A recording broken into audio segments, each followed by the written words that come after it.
Hi everyone, my name's Adam Putnam. I'm the Assistant Professor of Psychology at Furman University. Good afternoon, or good evening, or good morning, or whatever time it is that you're watching this. I should know I'd much rather be doing this with you in person at Coffee Underground, where we could all be drinking coffee or a beer, but I'm also glad that we have remote technology to do this right now. So I work at Furman University, and I'm a memory researcher. So I work with undergraduates there to study how people learn and how they form memories and how they use their memories in different ways. In particular, we study how students can study more effectively. So what can we take that we know about how memory works and use it to help students study more effectively? We look at the formation of false memories, so how people come to believe that something happened even though it never did. And finally, we look at how groups of people remember the past and how that shapes their identity in different ways. And it's this last topic that I want to talk to you a little bit about today. So if you've been following the news for the last few years, you know that there's an ongoing debate in the United States about Confederate statues and monuments.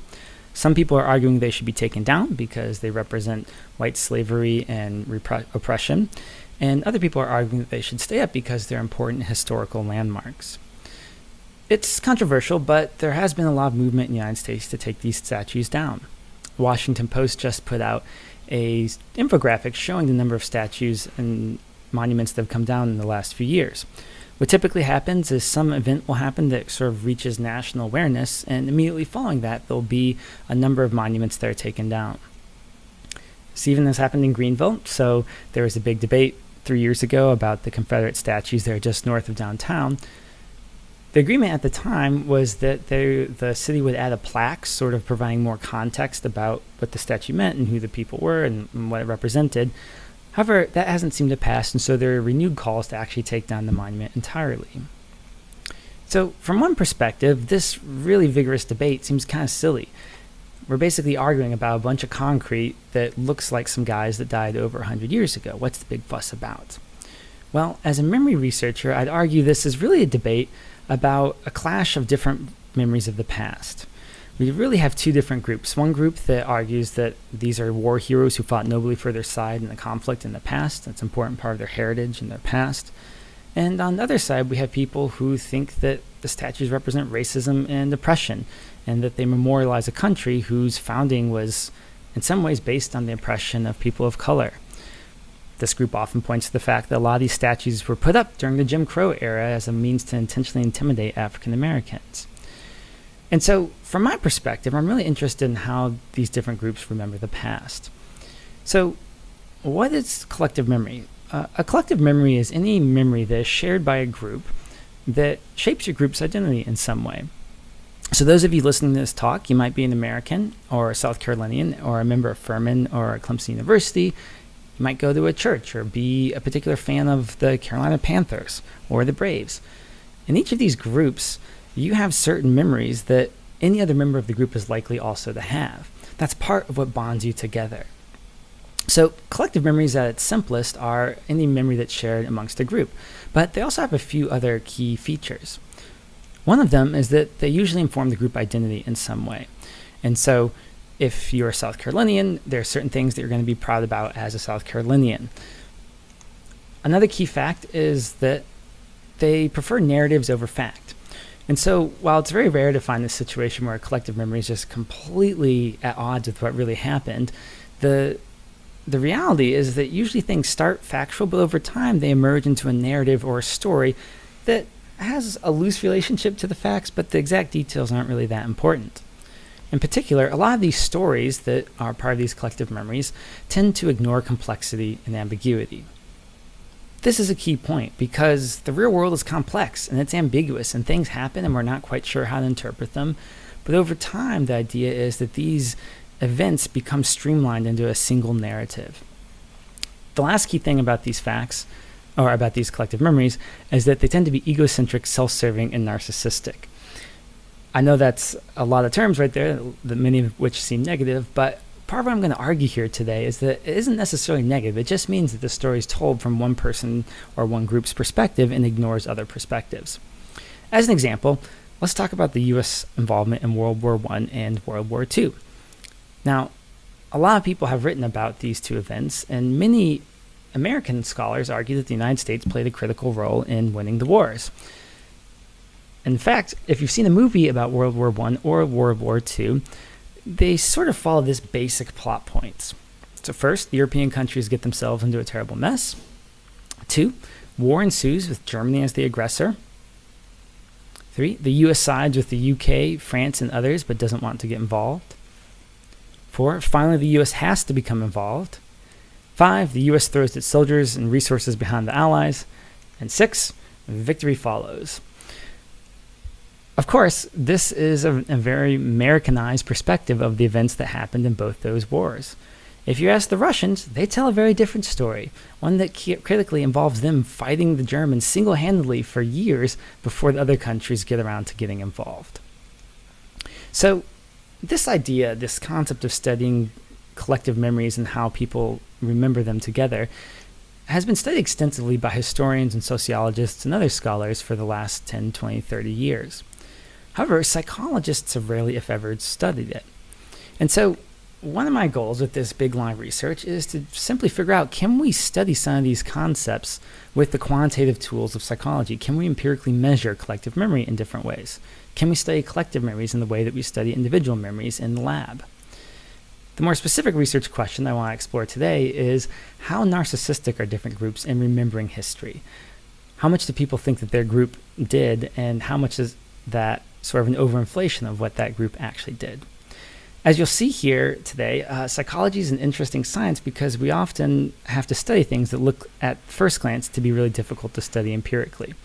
And so as we go through these different studies I want to share with you, hopefully you'll be thinking about some of the different ways you might also be able to study collective memory. So the first study, I want to share a few studies with you, and the first one is actually about national narcissism.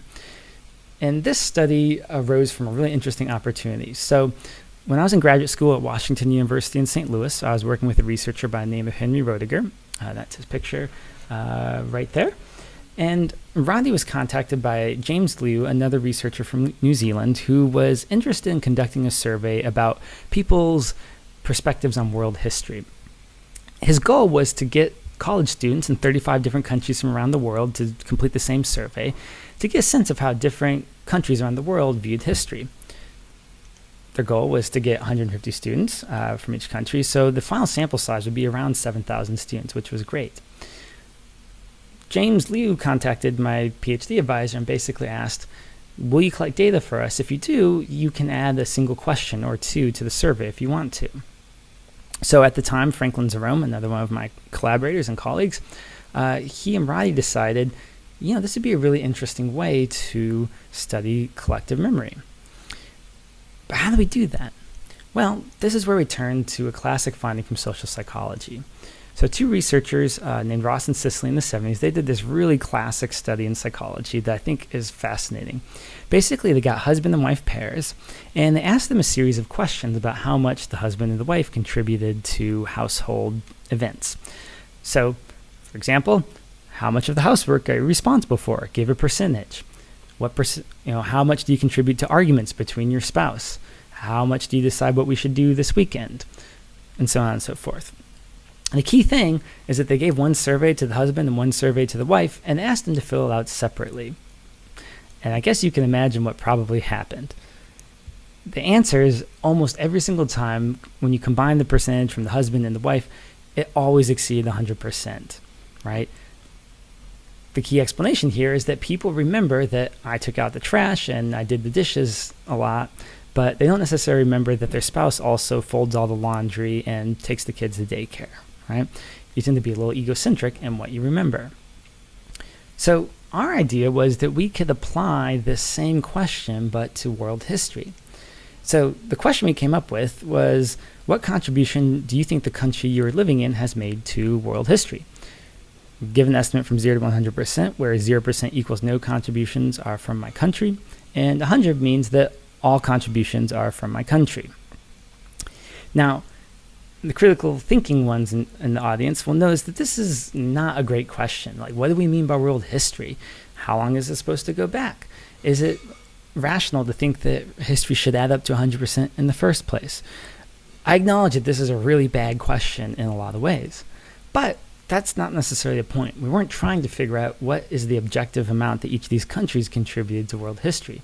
Instead, we're using this question as a projective test. Basically, we're trying to figure out how the people view the world as a function of answering this question. So let me show you what we found. So we had 35 different countries represented, so you can see the names here on the left and the flags from each country here in the middle. And the researchers sent this survey out to college students from around the world, and they asked them to recruit a number of undergraduates and to report the results back. So we did our part. We went out and recruited about 150 freshmen and sophomores from Washington University in St. Louis, and we looked at the results. And we were a little depressed because our average response for world history, so this is the United States contribution to world history, was 30%. And looking at this, we immediately were like, this seems way too high, right? Like, the United States has only been around for about 200 years, right? It's not a particularly old country. Sure, it's had a large role in world events recently, but there's a lot of world history, and there's a lot of different countries. Like, this seems way too high. And we were also a little worried because these were undergraduates at a pretty elite college. They'd all taken a history class at some point in the last 2 or 3 years. So if we had surveyed Americans at large, we might have seen an even higher number. So we were a little embarrassed. And I remember at one point thinking, like, should we actually send this data back? Maybe we should try it again, right? But we did the right thing. We sent the data in. And then we saw the data from some of the other countries. For example, our hockey-loving neighbors to the north, Canada, their response was 40%. We immediately felt a little bit better because at least we didn't say 40%. And then we saw that the little island of Fiji reported that they were responsible for 36% of world history. Fiji, they just have under 1 million people on their islands. As the results started coming in, there was a wide range, so the Russians ended up being the highest at 61%. And here's the data from the rest of the countries. There's a lot of numbers here. I just want to highlight a few things. One, the lowest number came from Switzerland, which was at 11%. And this makes sense because Switzerland is historically a really neutral actor in world affairs. In contrast, the UK, United Kingdom, is up at 55%. And at some level, that seems pretty reasonable. At some point, the United Kingdom controlled something like a quarter of the land around the world during the colonial era, so it makes sense that they had a large impact on historical events. Obviously, it would be impossible to know exactly how much any one country contributed. We could have a bunch of historians try and estimate it, but they'd probably argue about it a lot, and we'd never really get a clear answer. But from a rational perspective, obviously, the total shouldn't exceed 100%, right? History is one thing, shouldn't be over 100%. Our total from all the countries was 1,156%. And so we can conclude that there was a bit of the bias in the way that people remembered the past contributions of their group. As we were tossing around ideas for this paper, one of the suggested titles was, "We made history and no one else did much." We didn't end up using that. A couple of years later, we were talking about those findings, the overclaiming and national narcissism, with my lab group. And Morgan Ross and Laura Soder and I, both of whom are now PhD students at Michigan and Ohio State, they were curious if we could replicate the basic finding, but to use the United States instead of different nations. And so our basic question was, would Americans show a similar bias in remembering U.S. history? To do this, we need to get a large sample. And so we're able to use an online tool called Amazon's Mechanical Turk. This is basically a web platform that lets you hire people from around the world to do small tasks for you.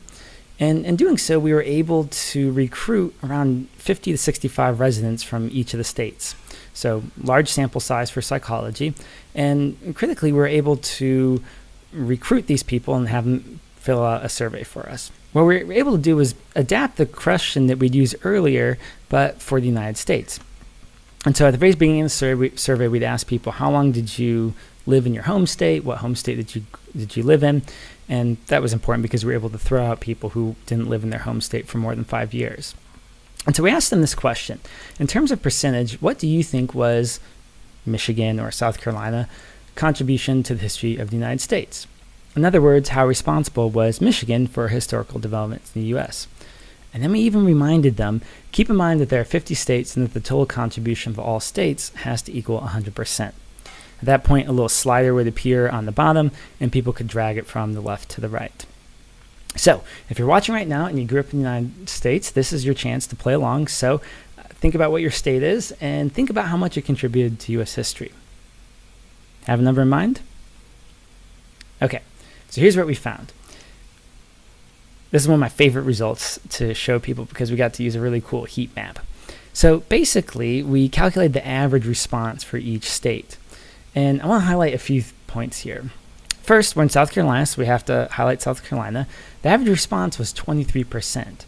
So what that means is South Carolinians thought that South Carolina had directly contributed to 23% of U.S. history. The lowest number we saw was from Iowa, so 9%, and the highest number we saw was Virginia at 41%. Obviously, we don't know what the true contribution of any state is, but a reasonable starting point is 2%. That would assume perfectly equal contributions, and then you could adjust up or down a little bit depending on what you thought your state actually did. The total should equal 100%, but again, we had a little bit over 100%. In fact, we had a total of 907%. So again, we conclude that there was a bit of a narcissistic bias in how people remembered the past. However, because we'd already done the first study, we also wanted to see if we could come up with a more objective way of measuring how much people were thinking about their states contributing and how much of an overshot or an overestimate that was. And so we added a second phase to the experiment. After people rated their own state, we randomly presented them with 10 other states that they had not lived in. And so if I grew up in Michigan, so maybe I would see California and Wyoming and Maine and Texas and 10 different states. And I'd answer that critical question for those 10 states, knowing that I hadn't lived there. So what this meant was we not only had the resident ratings, which across all different states was 18%, we also had a non-resident rating. So how much did people from outside the state think the country had contributed? The average here was 12%. So this is kind of interesting, because this gives us a baseline. We know then that people probably are going to overestimate this number in any context, no matter what sort of instructions we give them. But we do know that people who lived in a state tend to give a higher number than people who didn't grow up in that state. Critically, because we had these two numbers, we were able to calculate what we call the narcissistic index. We could take the resident ratings and subtract from them the non-resident ratings. In doing so, we could get a measure of how much do people sort of overestimate or overclaim the contributions of their state. So here's another heat map, but this time it's showing the narcissistic index. A higher number means the state is more narcissistic than a lower number, and that also tends to be the warmer colors. So again, we can see that some of the states that were high in the first survey were high again. So Virginia had an overclaiming amount of 18%. Delaware also had that same 18%. In general, these numbers were much lower, so you can see there is some variability, but a lot of them tend to hover around 4 to 5 to 6%. All of them are above 0 except for Washington State, which puzzled us at first, but eventually we realized that in the survey, it basically asked people, how much do you think Washington contributed to U.S. history? Now, obviously, we're asking people about the state of Washington, and the people who lived in Washington probably got that. But if you weren't from Washington, you might have been thinking about Washington, D.C., or Washington as the person, and maybe would have provided a higher rating. So that's why we think we had such a low number there. Finally, the last question we tried to ask in this survey was whether we could reduce the narcissistic bias. One thought we had was that maybe we could sort of remind people about the breadth of U.S. history, and perhaps that would lower the ratings.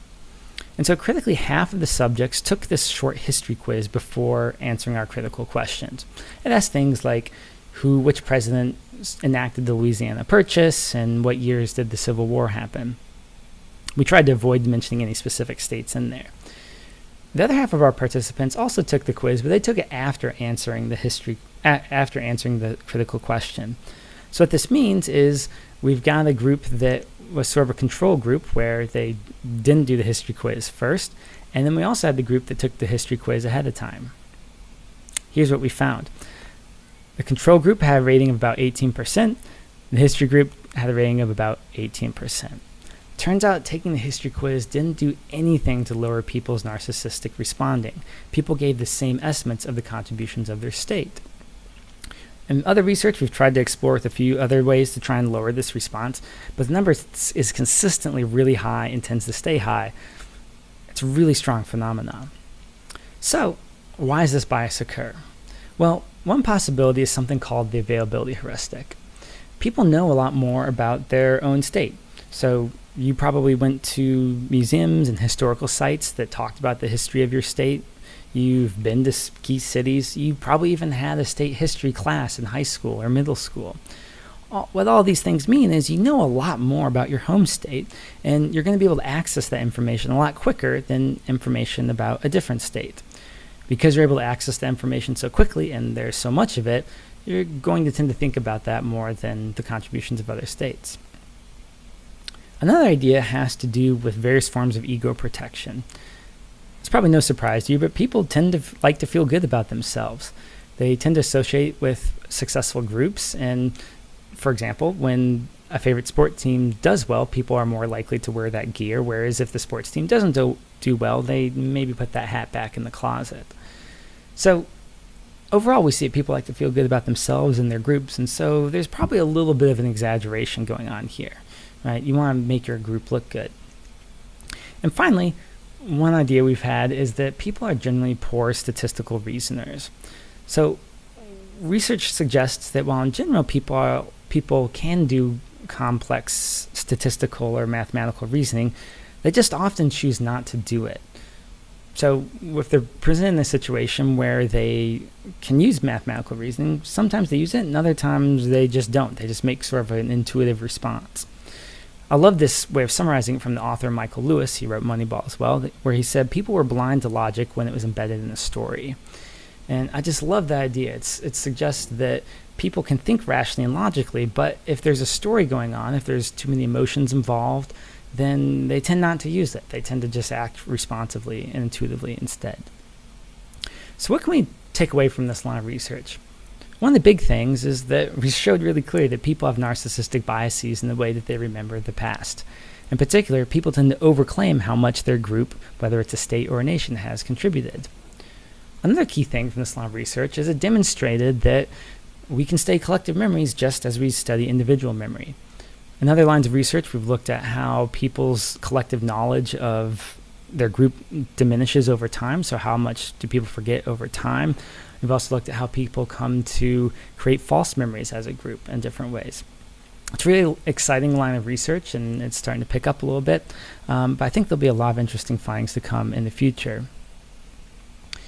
One of the key findings that's been really consistent from these other lines of research is that the biases that affect individual remembering also affect collective remembering. So what this means is just as we're all biased in the way we remember the past, and it turns out our memories aren't nearly as strong or solid as we usually think they are, but that also affects the way we remember the memories of our group. However, for me personally, the big take-home message here is one of trying to understand that other people really see the world in a very different way from you. When you're in a collective group, that narrative seems right. It seems like it's the only way to perceive things in the world. But you're completely grounded in your own frame of reference. And other people's frame of reference might be looking at exactly the same thing, but be seeing something somewhat differently. I think this is really important. I think, when I work with my students, one of the big messages I try and tell them consistently is you got to be skeptical about your own perspective. If there's one big lesson from psychology, it's that we can't necessarily trust the world the way we see it. We have biases. We don't see the world accurately sometimes.